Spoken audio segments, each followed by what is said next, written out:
எல்லாம் விவசாயம் பண்ணி நாசமா போயிட்டோம். இந்த விவசாயமே நம்ம குடும்பத்துக்கு வேணாம்ப்பா. செண்டு 1000 ரூபான்னு இருந்த 2 ஏக்கரையும் 2 லட்சம் ரூபாய்க்கு வித்து உன்னை நல்லபடியா படிக்க வச்சுட்டேன். சிட்டிக்கு போய் பொழைச்சிக்க சாமி. இந்த விவசாயம் மட்டும் சரிப்பா, நான் போயிட்டு வரேன்.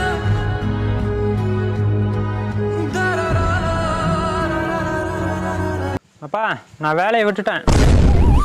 ஏன்பா, ஏதாவது பிரச்சனையா? அதெல்லாம் ஒண்ணும் இல்லப்பா. சிட்டி வாழ்க்கை வெறுத்து போச்சு.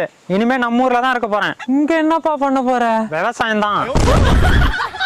விவசாயம் பண்ண நிலம் இல்லடா. 10 வருஷமா கஷ்டப்பட்டு 30 லட்ச ரூபா சேர்த்து வச்சிருந்தேன். அப்பா 2 லட்ச ரூபாய்க்கு நிலத்தை வித்தாருல, அதை 30 லட்ச ரூபாய்க்கு வாங்கிவிட்டேன்.